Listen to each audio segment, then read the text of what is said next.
మేము మేడిగడ్డ వెళ్తుంటే వాళ్ళు పాలమూరు పోతామంటున్నారని సిల్లీ రాజకీయాలు చేస్తున్నారంటూ మాజీ మంత్రి బీఆర్ఎస్ వర్కింగ్ ప్రెసిడెంట్ కేటీఆర్ అన్నారు. మేడిగడ్డ రిపేర్లు చేయమంటే చేయట్లేదని, మార్చి 31లోపు రిపేర్ చేసి నీళ్లు ఇవ్వకుంటే చాలా ఇబ్బందులు వస్తాయని ఆయన పేర్కొన్నారు. మీరు చేయలేకపోతే మాకివ్వండి, మేము చేసి చూపిస్తామని కేటీఆర్ అన్నారు. మీకు చేత కాకపోతే దిగిపోండి, హరీష్ రావు చెప్పినట్లు నీళ్లు ఎత్తిపోసి చూపిస్తామని ఆయన వ్యాఖ్యానించారు. రైతు భరోసా స్టార్ట్ చేయి, 70 లక్షల రైతుల ఖాతాల్లో డబ్బులే నేను కూడా అడగవచ్చు. మగాడివి అయితే మహాలక్ష్మి స్టార్ట్ చేయి, 1,67,00,000 మంది ఆడబిడ్డలు ఉన్నారు, నెలకు 2,500 ఇస్తానన్నాం, స్టార్ట్ చేయి, నేను కూడా అడగవచ్చు. కానీ నేను ఇవన్నీ ఏమనట్లేదు. ఒక్క సీట్ అయినా గెలవము అనే మాట మాట్లాడే కదా.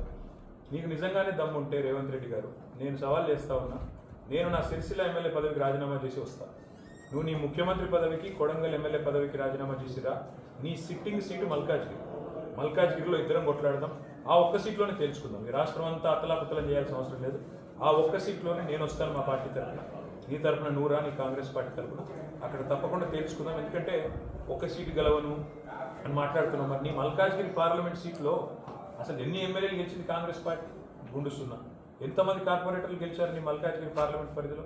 కాబట్టి గెలుపు ఓటములు అనే వాటిని పట్టుకొని, దాన్ని ఎక్కువగా ఊహించుకొని, తన శక్తి సామర్థ్యాలు తాను ఎక్కువగా ఊహించుకొని ఇవాళ మాట్లాడుతున్న రేవంత్ రెడ్డి గారికి నిజంగానే ధైర్యం ఉంటే, నిజంగానే దమ్ము ఉంటే, తెగువ ఉంటే నువ్వురా, కొడంగల్ ఎమ్మెల్యే పదవికి రాజీనామా చేయి, ముఖ్యమంత్రి పదవికి రాజీనామా చేయి. మన మల్కాజ్గిరిలో నీ పార్టీ అభ్యర్థిగా నువ్వురా, నేను కూడా నా ఎమ్మెల్యే పదవికి రాజీనామా చేసి నేను కూడా వస్తాను. అక్కడే తెచ్చుకుంటాను.